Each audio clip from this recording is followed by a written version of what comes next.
What would you do if the very person you trusted most, the one you had fought the world to protect, was secretly betraying you behind closed doors? Imagine standing in the grand Montecito mansion you worked so hard to call home, only to realize that its beautiful walls were harboring whispers and shadows you never suspected. For Prince Harry, this was not a hypothetical question. This was his life, unraveling one devastating revelation at a time. The love story between Prince Harry and Meghan Markle had always been a lightning rod for public fascination and scrutiny. When Harry left his royal duties behind and walked away from the traditions of Buckingham Palace, many believed it was an act of true love, a bold decision to protect his wife and their young family from the relentless glare of the British media. The world watched as they built a new life in sunny California, far from the frosty formality of royal protocols. To some, they seemed to have found their happily ever after. Montecito, fame on their terms, lucrative media deals, and the freedom they so openly craved. Before we continue, please hit the like button, subscribe to the channel, and turn on the notification bell for updates. But behind the scenes, cracks were forming in the perfect picture. Harry, once deeply in love, began to notice subtle but unsettling changes. Meghan seemed distracted, her phone constantly buzzing with messages she quickly dismissed when he entered the room. Late-night texts, secretive calls, unexplained absences, all brushed off with casual explanations about meetings, friends, or business opportunities. But intuition has a way of gnawing at the mind, and Harry's instincts were quietly sounding an alarm he couldn't ignore. What would drive someone who had fought so hard for privacy and family to risk it all? The public saw only the smiling couple on red carpets and polished interviews where they presented a united front, but behind closed doors, something darker was brewing. How often does the real story hide behind the narrative we choose to present? This is a question not just for celebrities or royals, but for everyone who has ever trusted deeply and been blindsided by betrayal. The story took a turn one night when Harry, alone in their sprawling Montecito home, stumbled across a series of text messages that froze his blood. These were not casual exchanges. They were intimate, emotionally charged, and unmistakably suggestive. The recipient? A powerful, well-connected Hollywood executive, someone Meghan had crossed paths with in her acting career and Hollywood networking circles. The kind of man who could offer her not just friendship, but access, influence, and possibly the kind of glamorous life she had once longed for before stepping into the gilded cage of royal life. Harry's heart pounded as he scrolled through the messages, each one cutting deeper than the last. The coded language, private jokes, late-night confessions, and thinly veiled flirtations painted a devastating portrait of an emotional affair that had been quietly unfolding for months. How had he missed the signs? Was he too blinded by love, too eager to believe in the fairy tale they had worked so hard to sell to the world? The confrontation that followed would be one of the most explosive moments in their tumultuous relationship. But before we get to that, let's pause and consider the magnitude of this betrayal. For Harry, this wasn't just about infidelity. It was about the collapse of trust. Trust that he had invested everything in. Trust that had compelled him to sever ties with his own family, abandon his royal duties, and move across the ocean to build a new life. All of it, he now realized, was built on shaky ground. There's an almost Shakespearean tragedy to this story. A prince who gave up his kingdom for love, only to discover that the love he sacrificed everything for was entangled in secrets and lies. It's a story as old as time and yet painfully modern, set against the backdrop of Montecito's sun-drenched hills and Hollywood's glittering promises. Why do people risk everything for the illusion of something more? Is it ambition, restlessness, dissatisfaction, or a craving for validation that no amount of status or comfort can truly satisfy? As Harry sat alone that night, scrolling through the damning texts, he must have asked himself these very questions. What was he missing that Meghan felt she needed to seek solace elsewhere? What had gone wrong in a relationship that once seemed unbreakable? And let's not forget the pressures they were under.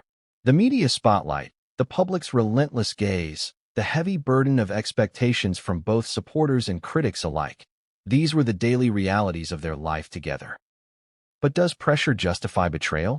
For many watching from the outside, this was not just a story about two individuals. It was about loyalty, sacrifice, and the limits of human endurance. Harry's reaction was swift and uncompromising. Gone was the easygoing man who had tried to smooth over tensions and present a calm front to the world. In his place was a furious husband who felt cornered and humiliated. The next hours would see Meghan's clothes packed into suitcases, her belongings hastily gathered, and one final, symbolic demand, that she return the wedding ring. The very ring that had once symbolized their eternal bond was now a painful reminder of what had been lost. The emotional weight of that moment cannot be overstated. Imagine standing there, watching the person you had once vowed to cherish and protect, reduced to a stranger who had shattered your trust. Harry's demand for the ring wasn't just about reclaiming a piece of jewelry. It was a statement, a line drawn in the sand. The fairy tale was over. Yet even as the details of this private drama began to leak into the public domain, questions swirled. Who was the Hollywood executive? How long had this emotional affair been going on? Was Meghan's behavior a symptom of deeper dissatisfaction, or was it a calculated betrayal driven by ambition? The world watched, speculated, and debated, even as Harry tried to process the wreckage of his personal life. This story is about much more than celebrity gossip or royal intrigue. At its core, it's a human story about love, trust, betrayal, and the fallout that comes when secrets come to light. It's about the emotional devastation of realizing that the person you trusted most was living a double life, and the raw, unfiltered fury that erupts when that truth can no longer be hidden. As we unpack this extraordinary sequence of events, we will explore every angle. From the cracks that first appeared in their relationship, to the explosive confrontation in Montecito, to Meghan's reaction and the wider impact on the royal family and public perception. What lessons can be learned from their experience? What warning signs might have been overlooked? And what does this say about the fragility of even the most seemingly perfect unions? Stay with us as we peel back the layers of this story, revealing the emotional truths hidden beneath the headlines. This is not just a tale of royal scandal. It's a window into the complexities of modern relationships under extraordinary pressure. And as we move forward, keep asking yourself, what would you have done in Harry's position? Would you have confronted Meghan in the same way? Would you have been able to forgive? Or would this betrayal have been the final straw? The answers to these questions lie at the heart of this story, a story that begins in love and ends in heartbreak, with the echoes of trust broken and promises betrayed resonating far beyond the walls of Montecito. This is only the beginning.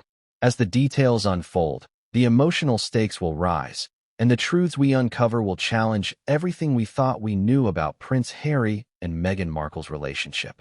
Even as the California sun rose the next morning, casting its soft glow on the Montecito hills, the atmosphere inside the Sussex residence was cold, heavy, and silent. For Harry, there was no escaping the reality that the life he had imagined, the love story he had fought so hard to protect, was crumbling before his eyes. The betrayal didn't just sting because of the emotional affair, it cut deeper because of what it represented. It was a reminder that despite his sacrifices, despite his departure from royal life, despite turning his back on his birthright and severing ties with his family, it still hadn't been enough to secure the relationship he believed would be his safe haven. This raises a universal question many viewers will quietly ask themselves. How much are we willing to give up for love? Is there a point where sacrifice becomes self-destruction? Harry had endured the relentless British tabloids, the criticism from loyalists who accused him of abandoning his duty, the painful estrangement from his brother, father, and even his grandmother in her final years, all for Meghan. Yet in the most intimate part of their lives, within the supposed sanctuary of their home, another man's presence was lurking unseen, in texts and late-night calls, in hidden glances and memories Harry could not reach. For a man who had lived his entire life in the public eye, this was perhaps the most personal humiliation of all. And unlike previous scandals or tabloid fabrications, this betrayal was undeniable, laid bare in words that Meghan had written herself, words that left no room for misinterpretation. In this introduction, we must pause and appreciate just how far this story departs from the carefully curated public image they had projected. The couple who had sat side by side during polished interviews, speaking about healing, love, and togetherness, now stood on opposite sides of an emotional chasm that no PR team could bridge. What does it mean when the brand of your relationship, one built on resilience against adversity, fractures under the weight of private disloyalty? It's not just a matter of gossip or headlines. It's about understanding how deeply betrayal can devastate even those who seem to have it all. Wealth, fame, privilege, opportunity, all meaningless when trust is broken. In that moment, Harry wasn't a prince or a global celebrity. He was simply a man whose heart had been broken, grappling with the disorienting pain of realizing the future he had envisioned was an illusion. But betrayal rarely comes without signs. As we continue this journey, we will revisit the subtle signals, the overlooked clues that foreshadowed this rupture. Hindsight often makes them clearer. The unexplained absences, the overly defensive reactions to innocent questions, the secretive nature of phone conversations. These are the quiet alarms that many people in troubled relationships recognize too late. Yet Harry's experience feels all the more profound because of what he gave up to be with Meghan. He didn't just move house or change careers. He abdicated a life that had been shaped since birth, a life that few could ever fully understand. The monarchy, with all its burdens and privileges, was a world that Harry had turned his back on for a promise of freedom and love. To realize that love itself was compromised must have felt like the ultimate betrayal. There's also a powerful symbolism in Harry demanding Meghan return the wedding ring. It was an act that spoke volumes, a declaration that the marriage itself was no longer sacred, no longer worthy of that symbol of eternal commitment. The ring, once exchanged in joy, now represented a broken promise, a betrayal so deep that even reconciliation seemed impossible. For Meghan, too, this moment was likely filled with complex emotions. While we will explore her side of the story in detail later, it's worth reflecting on what might have driven her down this path. Was it dissatisfaction? A craving for the Hollywood life she had left behind? The intoxicating pull of fame and power that eclipsed even royal status? Or was it something more subtle, an emotional distance that had grown between them over time, fed by resentment, misunderstandings, or simply diverging dreams? These are questions without easy answers, but they offer important context as we unpack this story layer by layer. No betrayal happens in a vacuum. Relationships are ecosystems, shaped by pressures both internal and external, and this one was perhaps under more strain than most. Still, nothing can excuse the pain that Harry felt as he read those texts and realized that the woman he had defended against an entire institution had, in some way, betrayed him. This wasn't just an affair. It was the undoing of a dream, the collapse of an identity he had forged as a husband, protector, and partner. And so, we begin this journey not as spectators of tabloid drama, but as witnesses to a deeply human story. A story that resonates because it touches on universal themes of love, trust, betrayal, sacrifice, and heartbreak. This is not simply about a prince and his wife. It's about the fragile bonds that hold any relationship together, and how easily they can fray when honesty is replaced with deception. As you watch this video and follow this story to its conclusion, consider the stakes, the emotions, and the lessons that lie beneath the surface. Imagine the loneliness of sitting in a palatial estate, surrounded by luxury, but consumed by doubt. Picture the heartbreak of realizing that the person you loved most may have been emotionally entwined with someone else all along. And reflect on how even the most fairy tale romances can hide secrets that no one, not even those living them, are fully prepared to face. The coming chapters will delve deeply into the timeline of events, how Harry first began to suspect something was wrong, the clues he noticed but tried to ignore, the exact moment of discovery, and the explosive confrontation that followed. We will explore Meghan's reaction, her attempts to justify or explain her behavior, and the broader impact this scandal had on their family, their public image, and the royal family itself. But before we dive into the details, remember this: behind every headline is a real human story, filled with emotions that no amount of fame or fortune can soften. This is the emotional heart of our story: a man betrayed, a marriage in ruins, and a world watching, waiting to see what happens next. This is where it all begins. When Prince Harry and Meghan Markle first met, it felt like the perfect storybook romance. Two people from entirely different worlds. He, a prince born into centuries of tradition, privilege, and public duty. She, an American actress who had carved her own path in the competitive world of Hollywood. Their union promised a new chapter not only for themselves, but for the British monarchy itself, one that might finally bridge tradition with modernity, diversity with history, and love with duty. The world was captivated. From their first public appearances to their whirlwind engagement, everything about Harry and Meghan's relationship seemed to defy expectation and rewrite the royal playbook. Their engagement interview painted a picture of destiny, of two souls who had found each other despite the odds. The media spun tales of how they had been set up by a mutual friend, how Harry had fallen almost instantly for Meghan's charm, wit, and warmth. In Harry's own words, he knew she was the one from the very first moment. It was the kind of romantic hyperbole the public adores, and for a while, it seemed genuine. Their royal wedding was one of the most watched events in modern history. On that day, Windsor Castle stood as a symbol of centuries of British monarchy, but inside its walls, history was being made. The guest list reflected a blending of worlds. Hollywood stars sat alongside aristocrats and diplomats. The ceremony itself incorporated African-American culture in ways that had never before been seen in a royal context. A gospel choir, a fiery sermon by an American bishop, and Meghan herself walking down the aisle alone for part of her entrance, symbolizing independence and strength. For a brief moment, it seemed as though Harry and Meghan could do no wrong. They embodied hope and progress for a monarchy often seen as out of touch. The world wanted them to succeed, not just for their own sake, but as a reflection of something larger, a modernized monarchy that embraced change without fear. In those early months, their chemistry was undeniable. Public appearances showed them holding hands, laughing easily, gazing at each other with the kind of affection that felt unscripted and real. The press, while quick to scrutinize, often found itself charmed despite itself. Even Harry's closest family members seemed to embrace Meghan, at least publicly, with Queen Elizabeth personally welcoming her into royal life, and Prince Charles walking her partway down the aisle during the wedding in a gesture many saw as symbolic acceptance. Their life together seemed charmed, at least on the surface.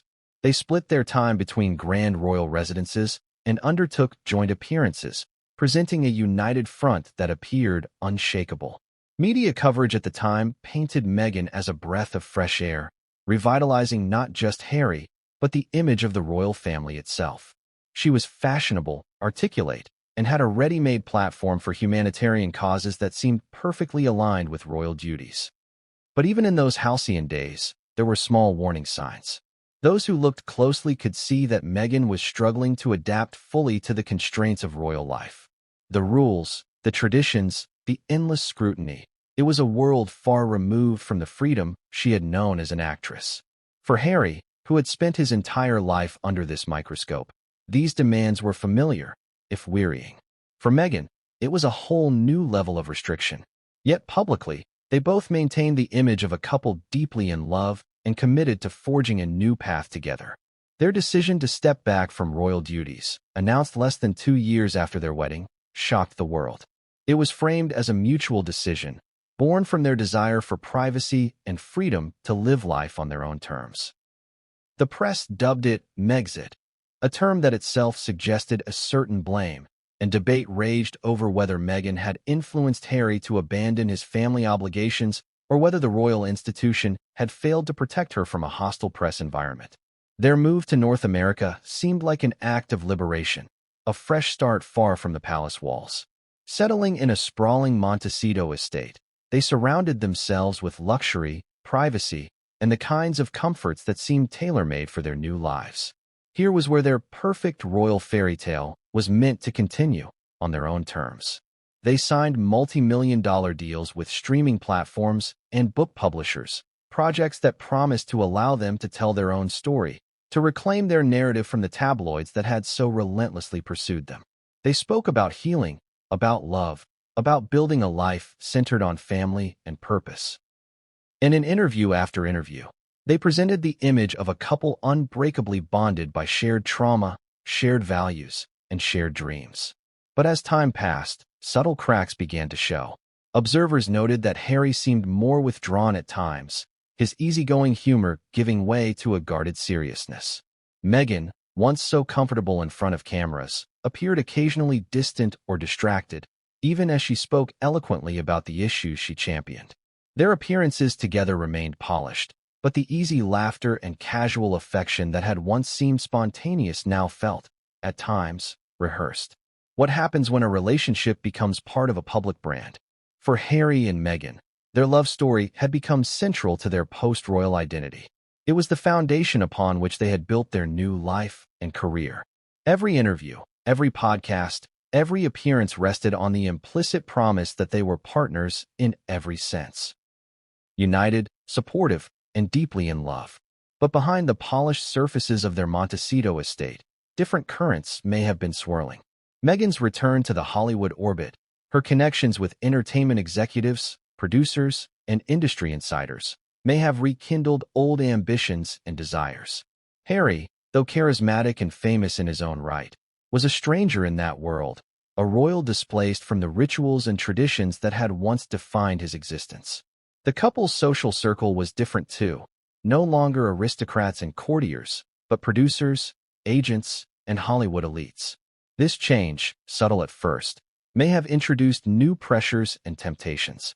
Even as they worked to maintain the appearance of domestic harmony, there were whispers of tension, rumors of differing ambitions, and questions about how well Harry was adjusting to a life so far removed from the palace halls and royal protocols. It is within this context that we must understand the gravity of what was to come. The discovery of Meghan's secret communications with a Hollywood executive didn't arise in a vacuum. It happened in a relationship already straining under immense pressure, cultural differences, public scrutiny, the challenges of blending two vastly different worlds, and the unrelenting expectations that come with fame. In many ways, the perfect royal fairy tale was just that, a fairy tale.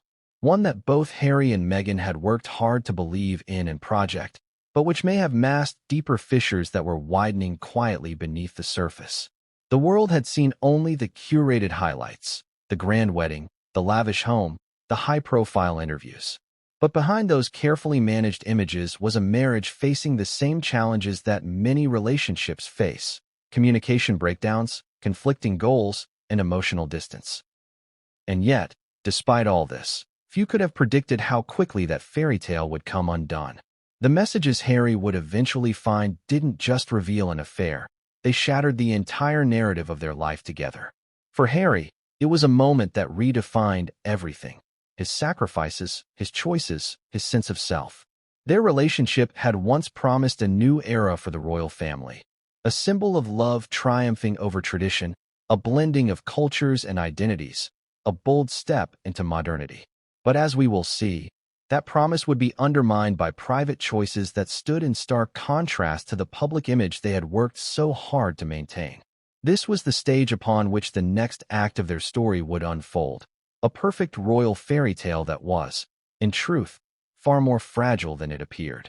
The cracks that had first appeared quietly would soon become impossible to ignore, culminating in an emotional confrontation that would change both of their lives forever.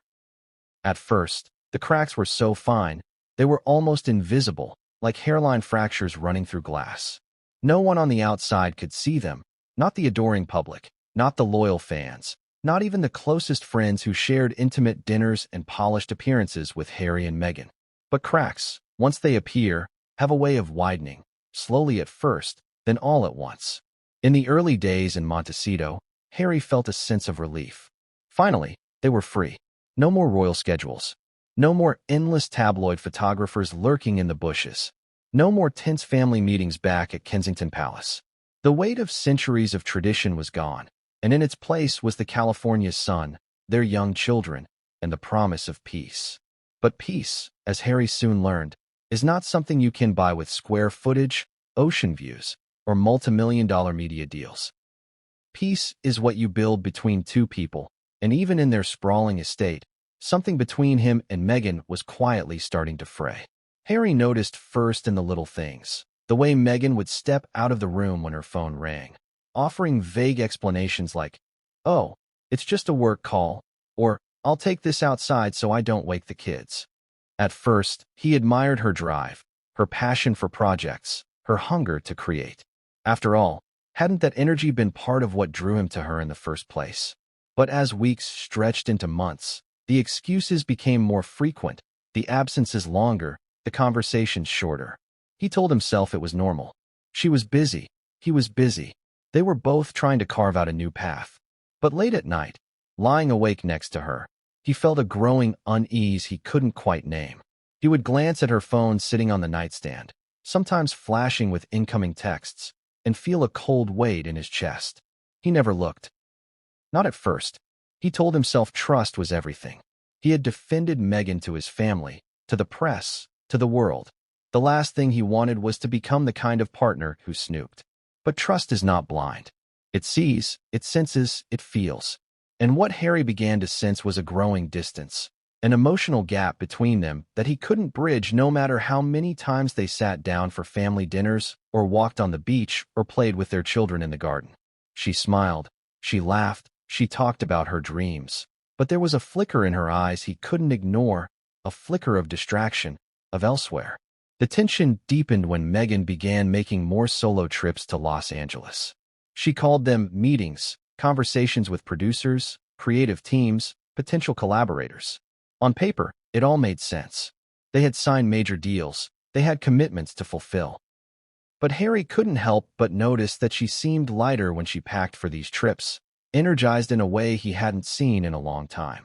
He wanted to believe in her, to trust in her ambition, but he also couldn't ignore the creeping voice inside that whispered, something isn't right. The moments of connection between them grew fewer and further apart. There were dinners where they barely spoke, each absorbed in their phones or thoughts. There were days when Meghan left early and came home late, apologizing with a kiss on the cheek and a vague summary of long day, but productive. There were nights when Harry sat alone on the patio, staring out at the Pacific, wondering where the warmth between them had gone. Friends began to notice, though few dared say anything. Some, in hushed conversations, wondered if the couple was simply adjusting to the pressures of their new life. Others speculated that the transition from royal duties to commercial projects had placed unexpected strains on their dynamic. But no one knew the full story, not yet. For Harry, the most painful realization came when he recognized that he no longer felt like Meghan's confidant. In the early days, they had shared everything, every fear, every frustration, every triumph. But now, it felt as though she was living parts of her life in compartments, parts he wasn't invited into. He tried to talk to her about it once, late one evening when the house was quiet. "Are you happy?" he asked softly, trying to keep his voice calm, non-accusatory. Meghan smiled, tired but sweet, and said, "Of course I am, love. I'm just tired. There's so much going on." She reached out, squeezed his hand, and he wanted to believe her. He really did. But the truth is, he felt alone. There were other signs, too. Meghan's social circle had shifted. She began reconnecting with old industry contacts, people Harry didn't know well. There were events she attended solo, invitations that seemed to be for her only, projects she described vaguely but enthusiastically, as though protecting some sacred creative space. Harry, once the center of her world, now felt like an afterthought. He busied himself with causes that mattered to him: veterans' mental health, environmental work, fatherhood. But even these passions couldn't fill the space that was widening between him and Meghan. The conversations they once shared over coffee in the morning were now replaced by hurried schedules and distracted glances. What would you do if you felt your partner slipping away, inch by inch, smile by smile, text by text? Would you confront them? Would you search for answers? Or would you, like Harry, try to hold on a little tighter, hoping that love would be enough? The hardest part was not knowing if he was imagining it. He would replay conversations in his head, analyze gestures, second-guess himself. Maybe he was being paranoid.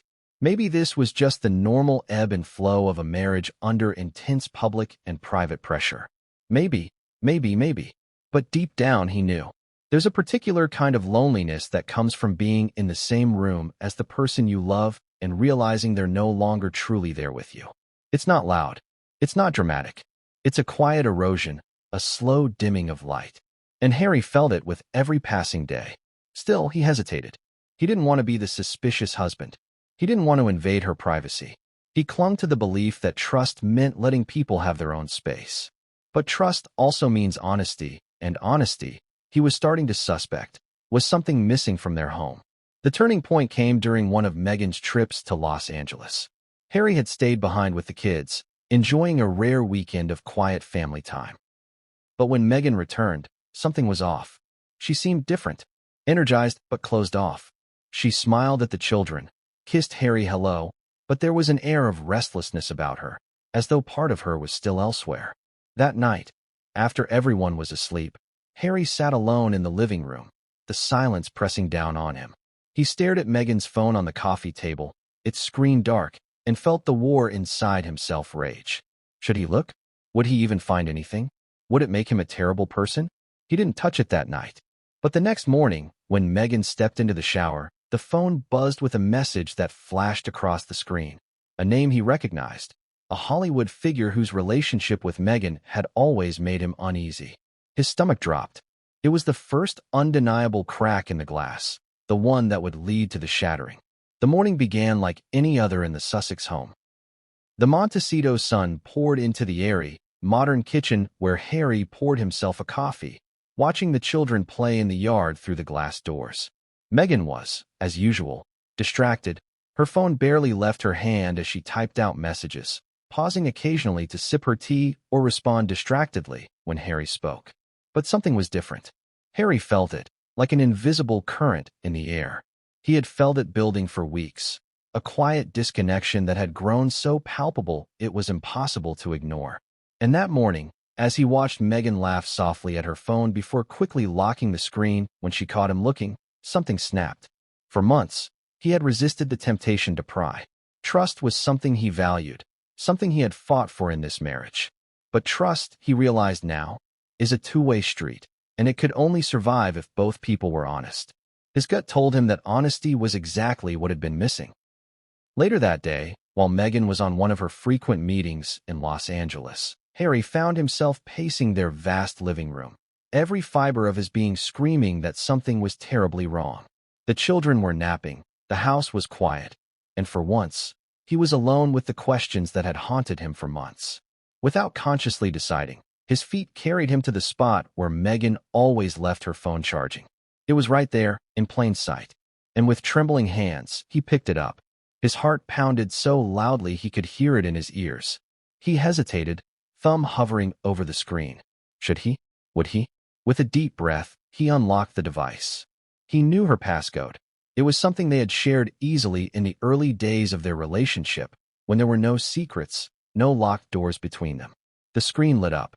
Messages, emails, photos, all the digital breadcrumbs of a life. And then he saw them. At first, it was subtle. A few texts from a name he recognized, a prominent Hollywood executive with whom Meghan had claimed to be working on a potential project.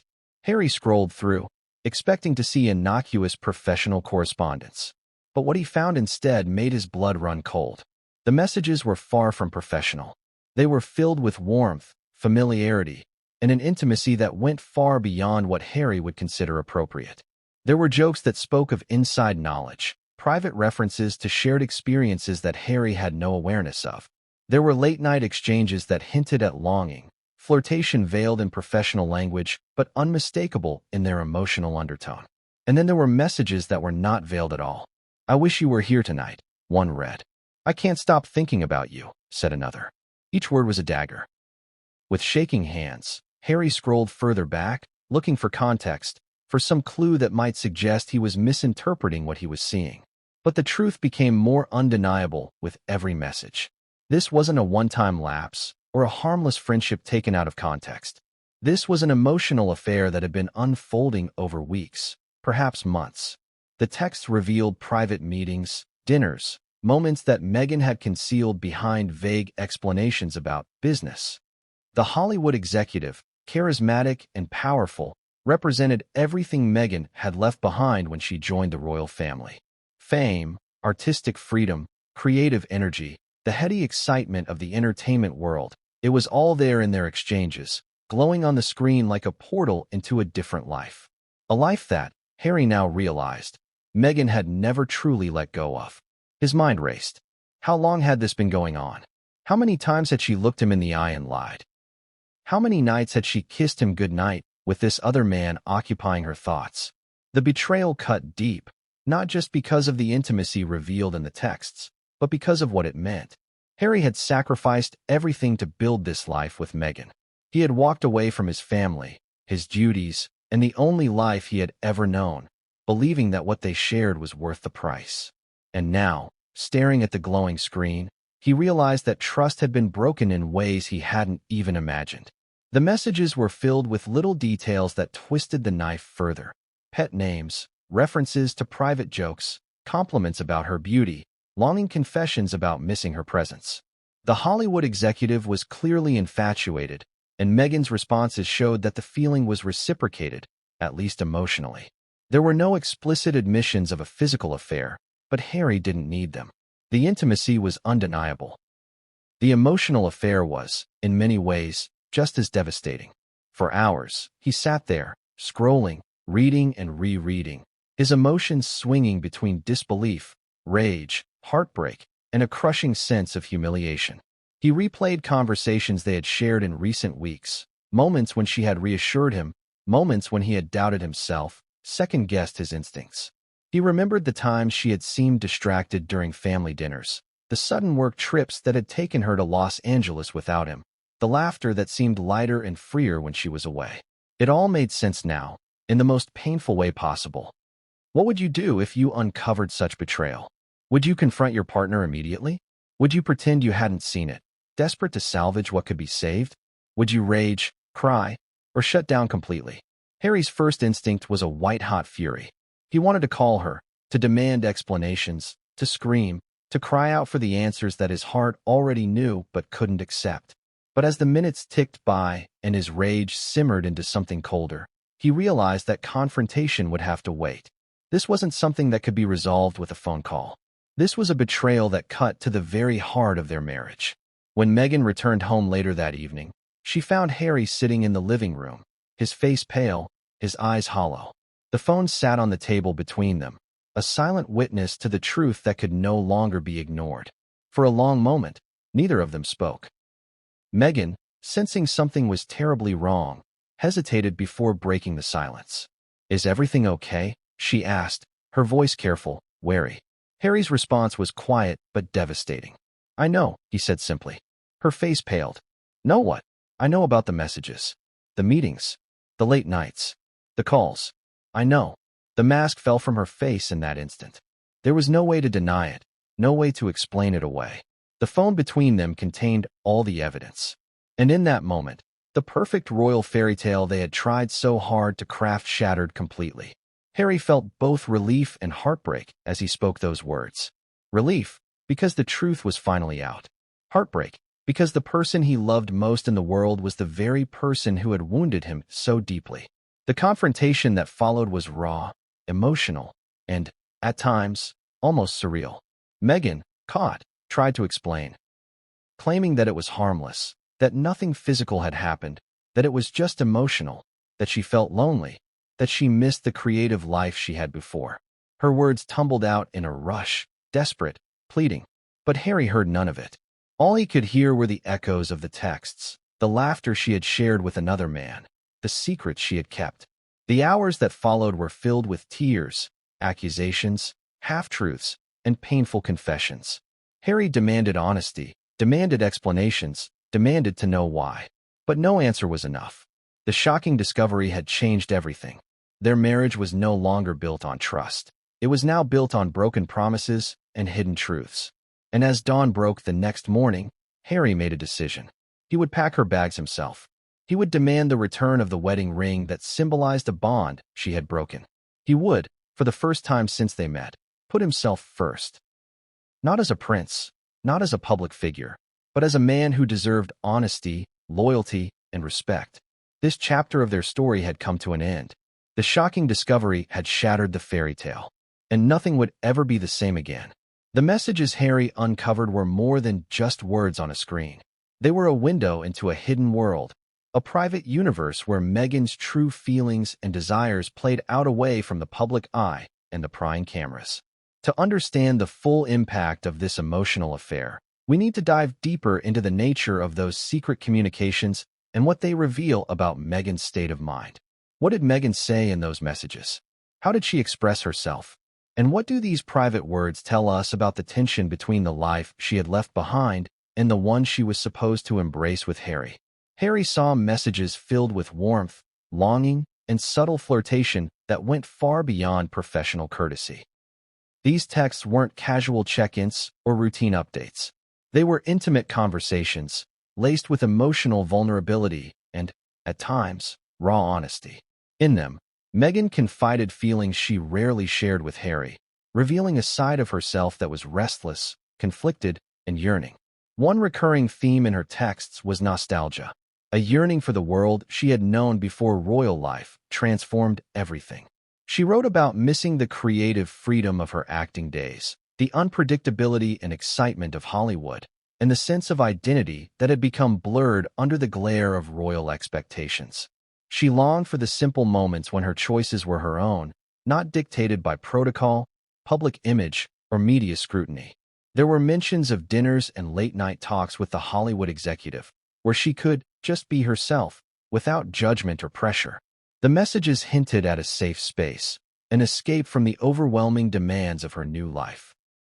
This emotional sanctuary, though invisible to most, was very real to Meghan, and it was where she sought comfort and understanding. In some messages, she confided feelings of isolation, being misunderstood not just by the press, but by those closest to her. She spoke of the loneliness that came with stepping into a world so different from her own and the struggle to balance her identity as a woman, a mother, a partner, and a public figure. These admissions were strikingly candid, revealing a vulnerability that contrasted sharply with her poised public persona.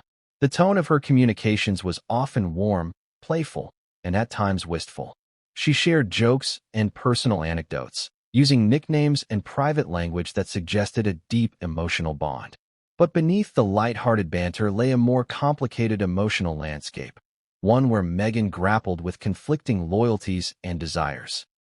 In some messages, she expressed guilt and confusion, wrestling with feelings of loyalty to Harry and the life they had built together. She questioned herself, wondering if she was being selfish or if she had made a mistake in seeking solace elsewhere. Yet, despite these moments of doubt, the emotional connection with the Hollywood executive remained strong, suggesting that this was more than a fleeting lapse. This emotional affair was, in many ways, a mirror to Meghan's inner turmoil, a clash between the roles she was expected to play and the person she truly wanted to be. The royal life demanded conformity, sacrifice, and a certain invisibility that clashed with Meghan's creative spirit and independent streak. Harry's discovery of these communications was a revelation not just of infidelity, but of a deeper disconnect, a relationship where two people were living parallel lives, each yearning for something different, yet unable to bridge the growing gap. The Hollywood executive on the other end of these messages was more than a distant figure. He represented a link to a world where Meghan had once felt powerful and alive, a world of creativity, influence, and freedom. Their conversations were a lifeline, a reminder of who she was before the pressures of royal life reshaped her identity. But what about Harry? What did it mean for him to see these words, these expressions of longing, from the woman he loved? It was a double blow, heartbreaking and humiliating. It was a confirmation that the distance between them was not just physical, but emotional.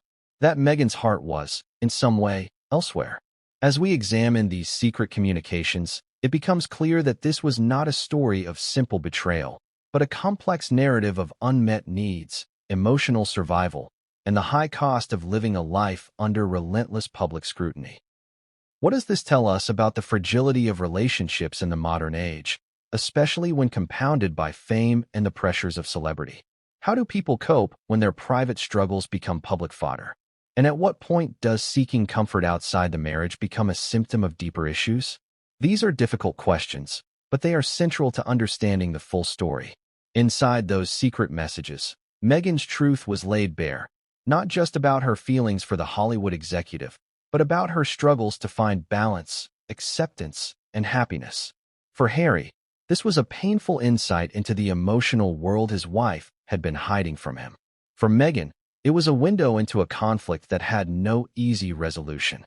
And for the world, it was a reminder that behind every public figure, every headline, and every royal story, there are real people with real emotions, sometimes messy, sometimes complicated, always human.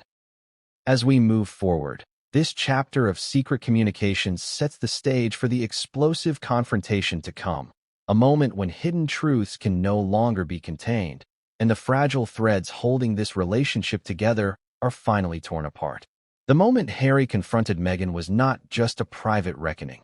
It was the climax of weeks, perhaps months, of simmering doubts, whispered fears, and unspoken truths. It was a scene charged with emotion, raw and unforgiving, a collision of love, betrayal, and shattered trust that would forever change the course of their relationship. The confrontation began in the Montecito mansion that had been their sanctuary and, now, their battleground. Harry, clutching the phone that had betrayed his deepest fears, stood face to face with Meghan in the quiet of their home. The weight of what he had discovered hung heavily in the air, thick and suffocating. Their eyes met, and for a moment, the years of love and commitment seemed to flash before them. Every smile, every promise, every dream they had dared to share. But the screen between them, the phone, was a cold reminder that something fundamental had broken. Harry's voice was steady but low as he spoke, choosing his words carefully, though the hurt beneath them was unmistakable. "I know about the messages. I've read everything. How could you do this to us?" To me, Meghan's reaction was a complex mixture of shock, guilt, and defensiveness. She stumbled over her words, attempting explanations that sounded like attempts to soften the blow. "It wasn't like that. It was just emotional. I didn't mean to hurt you. I was lonely.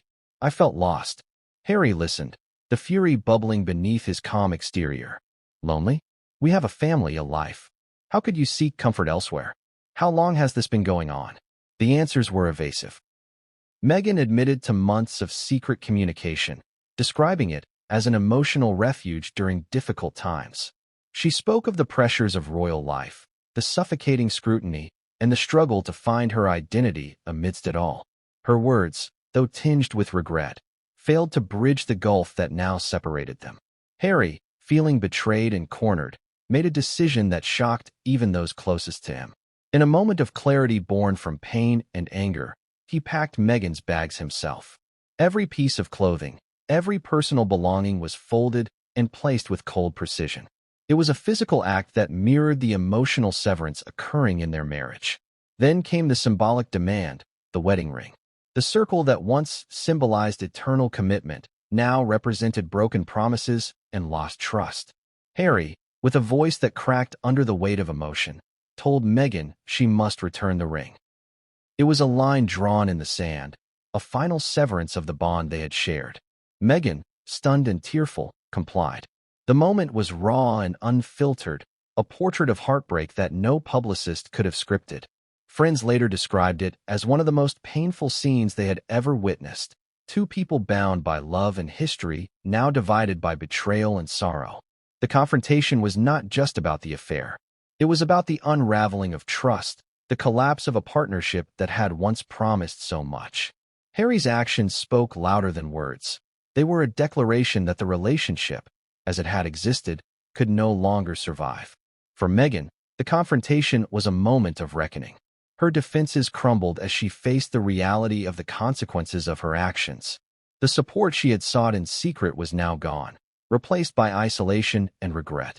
In the days that followed, their home felt hollow. The laughter that once filled the rooms was replaced by silence. The children sensed the change, the tension, the absence of warmth between their parents. Harry, for his part, grappled with a tumult of emotions: anger, sorrow, disappointment, but also a strange sense of relief. The truth was finally out, and though it shattered his heart, it also freed him from the shadows of doubt that had haunted him. The confrontation marked a turning point, not just in their marriage but in their lives. It was a moment when private pain became public narrative, when the facades fell away, revealing the raw human emotions beneath.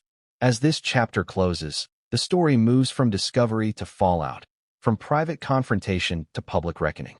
The consequences of that evening would ripple far beyond the walls of Montecito, touching family, friends, and a world watching with bated breath.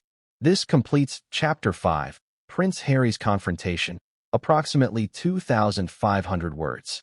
Please say go when you are ready for Chapter 6, Meghan's reaction. Denial, tears, and excuses. You said, go. Don't forget the number of words required for the next section is indicated. N/B. Don't highlight or bold any word when generating. ChatGPT said, Chapter 6, Meghan's reaction. Denial, tears, and excuses approximate 2,000 words. The confrontation left Meghan shaken, caught in a storm of emotions she struggled to navigate. In the hours and days that followed, her reactions ranged from denial to desperate explanations, tears to pleas for forgiveness, a complex dance between vulnerability and self-preservation. When the initial shock of Harry's discovery hit, Meghan's first instinct was disbelief. Could it really be true? Had the man she loved uncovered the evidence of an emotional affair so private, so carefully hidden? The answer was brutal and undeniable, yet in her mind, the truth remained complicated. Her denial was not the loud, outright refusal one might expect. Instead, it was a quieter, more nuanced retreat into explanations that sought to justify her actions without fully admitting guilt. She claimed it was an emotional connection born out of loneliness, not betrayal, that it had no physical dimension, that it was a mistake fueled by the suffocating pressures of their life in the spotlight. Meghan described feeling isolated, misunderstood not just by the press and public, but by those closest to her. The walls of Montecito, while grand and beautiful, felt like a gilded cage. The freedom she had once known in Hollywood, where she had a career and a sense of self outside the royal family, seemed like a distant memory. The emotional affair, she said, was a lifeline during dark moments when she felt lost. Her tears were genuine, the heartbreak real. Friends who spoke to her in private described a woman caught between remorse and frustration, a woman grappling with the consequences of choices made under immense strain. Yet alongside the tears were excuses, rationalizations that sought to minimize the severity of her actions. Meghan painted herself as a victim of circumstance, overwhelmed by the demands of royal life and craving understanding. She suggested that Harry's anger, while understandable, was disproportionate to the reality of the affair. The public image she tried to maintain, a poised, compassionate, resilient woman, clashed with the private reality of vulnerability and flawed humanity. This tension between the public and private selves added another layer of complexity to the story. Meghan's attempts to explain did little to quell the storm within Harry. To him, the emotional affair was not just about seeking comfort. It was about secrecy and betrayal, about choosing to build an intimate connection outside their marriage rather than facing their problems together. The emotional distance that had grown between them felt insurmountable. Trust, once broken, proved difficult to repair, and every excuse Meghan offered seemed to widen the gulf further. This phase of Meghan's reaction, denial, tears, and excuses, highlighted the deep personal struggles behind the headlines. It showed a woman wrestling with her identity, caught between past and present, love and ambition, loyalty and desire. The fallout from this reaction extended beyond their home. Friends and family were drawn into the emotional whirlwind, offering support to both sides while trying to make sense of the unfolding drama. The royal family, already wary of Meghan's influence, saw the confrontation as confirmation of deeper issues.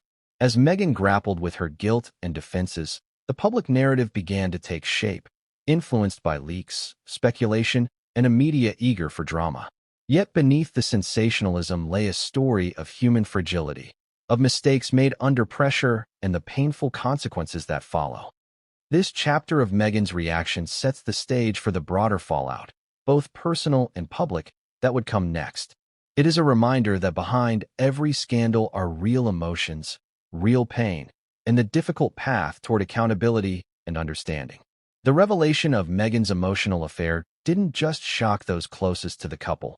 It sent ripples through two worlds that rarely intersect so starkly: the British royal family and the glittering, high-stakes landscape of Hollywood. To understand the full impact of this scandal, it's essential to examine the Hollywood executive at the heart of the affair and the network of connections that tied Meghan back to a world she had left behind but clearly hadn't fully severed ties with. This Hollywood figure was no ordinary executive. Known for his charisma and influence, he had long been a fixture in the entertainment industry, overseeing major projects and cultivating relationships with some of the most powerful names in film and television. His role as a gatekeeper of opportunity made him both an alluring and dangerous presence, a man who could open doors or close them with equal ease. Meghan's relationship with this executive had roots dating back to her acting career before she met Harry. In those days, Hollywood was her home, her professional playground, and the place where she crafted her identity apart from royal expectations. Though she had left that world behind when she married into royalty, the ties were never fully cut. The messages Harry uncovered revealed an ongoing, secret correspondence with this executive. Their conversations were peppered with references to industry projects, creative ideas, and mutual ambitions. But beyond the professional, there was a clear emotional intimacy, a closeness that went far beyond typical networking. Industry insiders who spoke anonymously described the executive as a man who valued loyalty, but also knew how to navigate the blurred lines of personal and professional relationships in Hollywood.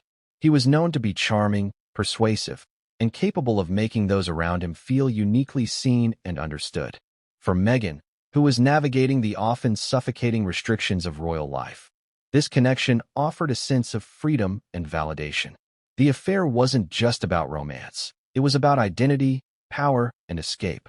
Hollywood represented a world where Meghan had agency, where her voice could be heard without filters or royal protocols. The executive was a symbol of that world, a link to a past that both comforted and complicated her present.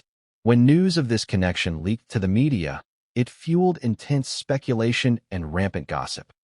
Tabloids painted lurid pictures of secret meetings, clandestine dinners, and whispered phone calls. Rumors swirled about the nature of their relationship, the extent of its emotional depth, and the potential fallout for both Meghan and the executive. The public's fascination was fueled not just by the scandal itself, but by the clash of two powerful institutions, the British monarchy and Hollywood's entertainment machine. Here was a story that spoke to broader themes of ambition, loyalty, and the price of fame. For the royal family, the revelation was deeply troubling. It confirmed fears that Meghan's connections to Hollywood might complicate her role as a royal and potentially expose the family to vulnerabilities. Privately, palace insiders expressed concern that these ties had contributed to the tensions and mistrust within the marriage. The Hollywood executive, for his part, declined to comment publicly, maintaining a careful silence amid the media storm. Industry insiders speculated that his involvement with Meghan was an open secret in some circles, but few had imagined it would lead to such dramatic consequences. This chapter in the story shines a light on the collision between two worlds that operate under very different rules. The royal family, steeped in tradition and discretion, versus Hollywood, where publicity, ambition, and reinvention are often embraced. It also raises questions about the pressures Meghan faced, caught between the desire to honor her royal commitments and the pull of a world that once defined her. How does one balance such competing identities? And what happens when the past refuses to stay buried? As we peel back these layers, it becomes clear that the affair was about more than just betrayal. It was a symptom of the profound challenges Meghan faced in reconciling her past with her present, her ambitions with her obligations, and her public image with her private desires. The Hollywood ties exposed in this scandal offer a window into the complexities of life lived in the spotlight, where personal choices are scrutinized through the magnifying glass of fame and legacy. The news of Meghan's emotional affair and the subsequent fallout did not remain confined to Montecito. It reverberated with profound force within the hallowed halls of the British royal family. For decades, the monarchy had prided itself on discretion, duty, and the careful maintenance of tradition, a world where personal scandals were often quietly managed behind closed doors. But this crisis was different. It struck at the very heart of the family's fragile image at a time when trust and unity were desperately needed. The initial reaction inside Buckingham Palace was one of shock and deep concern.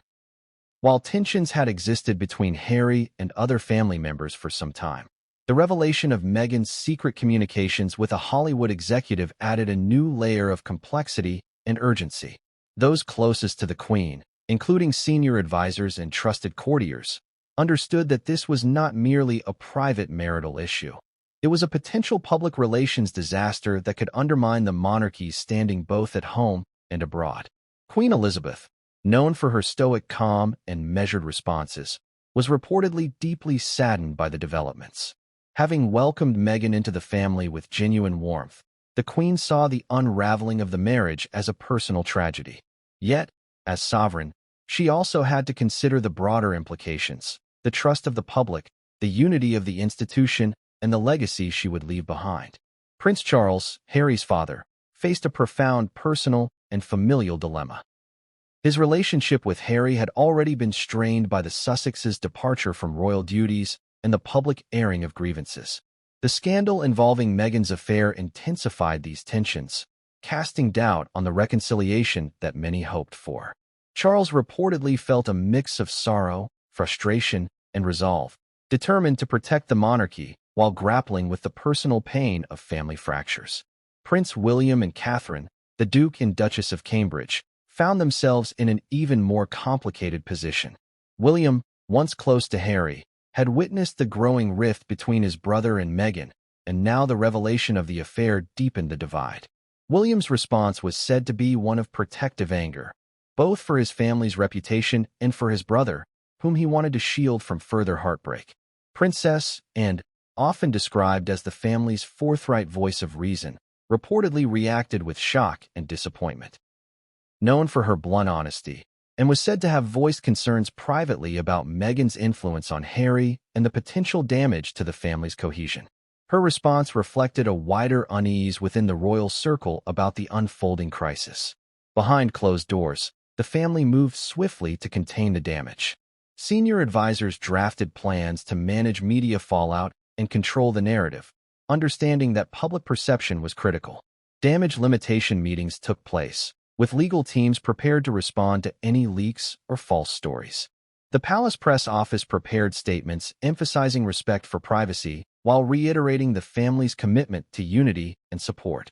Yet, even as the family presented a united front publicly, the scandal exacerbated long-standing tensions. The monarchy's struggle to adapt to modern media scrutiny collided with the personal vulnerabilities of its members. For Harry, estranged and distant from many family members, the crisis was both deeply personal and publicly humiliating. The reaction among the broader royal staff and courtiers was one of quiet dismay. Many had hoped the Sussexes' move to America would bring distance and peace. Instead, the scandal dragged the family once again into a spotlight they had sought to avoid. Loyalty to Harry and Meghan was tested, as was the staff's ability to maintain discretion amid swirling rumors. Public sentiment was also a crucial factor in the family's response. The monarchy, relying on public support, watched anxiously as opinion polls fluctuated. Some expressed sympathy for Harry's heartbreak, while others condemned Meghan's actions and questioned the couple's continued relevance.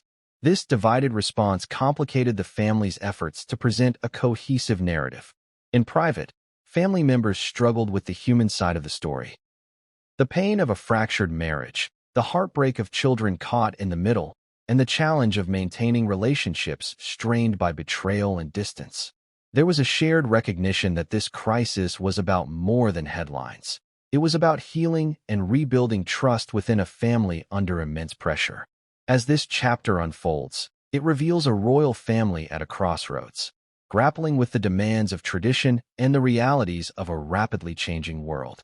The response to Meghan's scandal was both a reflection of the monarchy's strengths and its vulnerabilities, a test of its resilience in the face of deeply personal turmoil made public.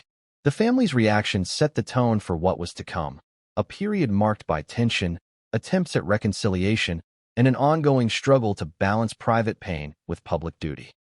It was a reminder that even institutions built on centuries of protocol and ceremony are not immune to the raw emotions and complexities of human relationships.